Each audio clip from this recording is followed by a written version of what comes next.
Welcome! Can you believe it is our last class already? Well, official class. We are always in God's classroom.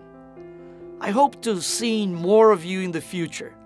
Who knows what role God has for you? What we desperately need is to have World Renewal Brazil representatives in every church.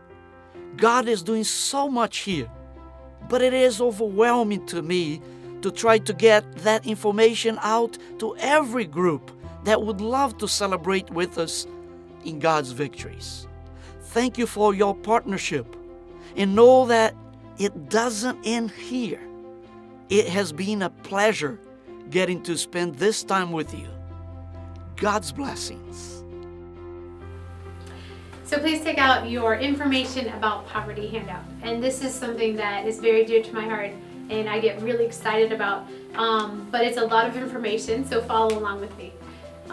There is a difference between USA poverty and world poverty. A lot of people say, well, why would you go to Brazil to help them? We have people who need help here. Yes, we do.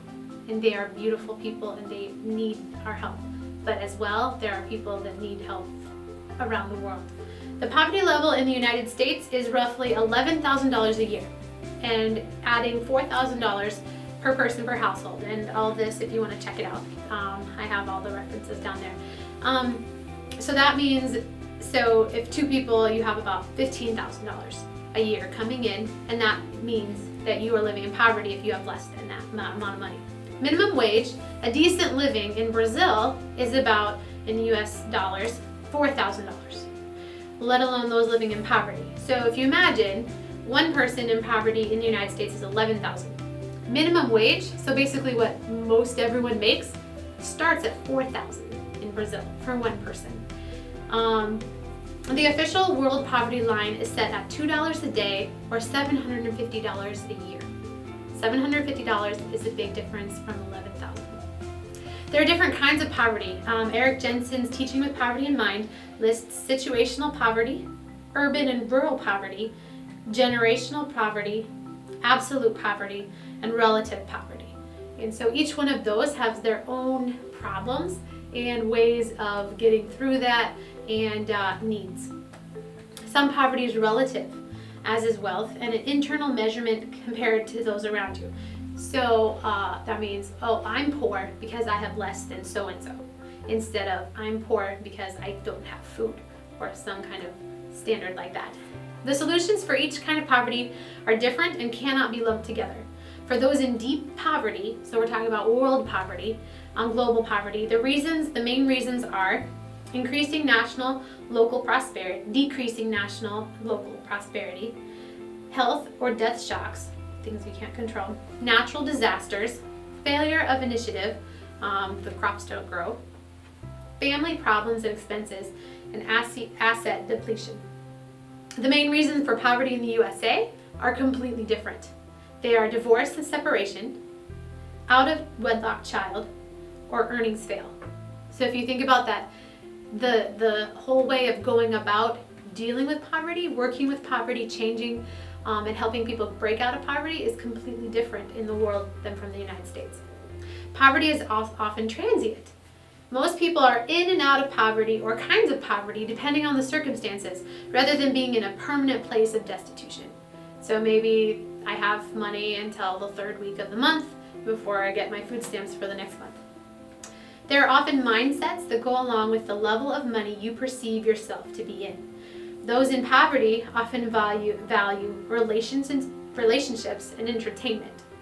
Those in middle class value work, achievement, and material security. And those who are wealthy often value security, privacy, and maintaining wealth. And there's a ton of information on the internet about those different mindsets and what that means. The mindsets might overgeneralize and stereotype, but everyone has their own rules and values from how they were raised. We talked about worldview. They often hinder success in life. Ruby Payne has a book called Bridges Out of Poverty, which is really awesome. If this is something you're interested in, I definitely suggest that book to read. To move from poverty to middle class, or middle class to materially wealthy, at least in your mindset, An individual has to give up some aspect of the relationships for achievement, at least for some period of time.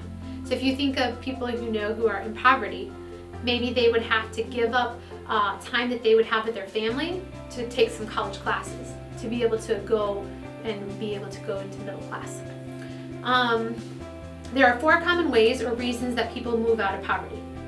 So what are the ways that, hey, when have you seen success? Maybe they've had an insight, a goal, or a determination to change. So that's just those people you see are, I'm gonna work and it's just gonna change, it's gonna happen. And they have that determination and it does. Sometimes people have a talent or skill. NBA players, rappers who you see, get famous. Those stories that you hear. C, a relationship with someone who guides and supports. So having that relationship, talking about child sponsorships, those have made the difference in those child's life. That was the thing that helped them to get out of that poverty. And then D, the pain of living in poverty. Often when, hey, you know what, I don't have an option. I cannot stay this way in my life anymore. And that's the decision that gives them the determination to get out of that poverty. Number 12 says Band-Aid help, going in, change something, get out.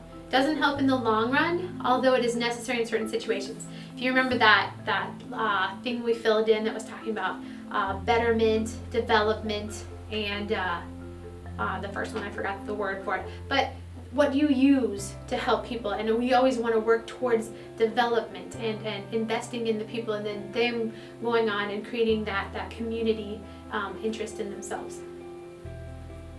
It reinforces the idea that they can't do it alone. That's the difference between relief and development. That's the word, relief. Understand overall how blessed you are. If the world were shrunk to 100 people, 7 would have college degrees. 17 could not read. 48 people would be living off of $2 a day or less. That's $750 a year. 22 would not have electricity. 13 would not have safe drinking water. Do you really want to know a little bit about poverty? Try the rice and beans challenge, or $2 a day, doing that for a week or a month.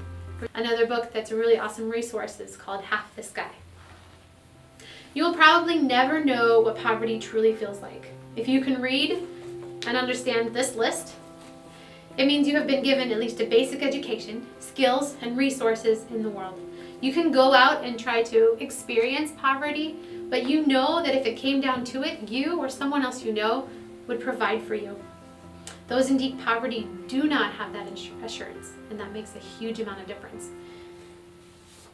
So that was a lot of information about poverty. Taking a deep breath, look over this list with your team and discuss maybe some of the poverty that you saw in Brazil. Discuss what that means. Discuss what poverty looks like in your own hometown, in your area. Take about 5-10 minutes to do that.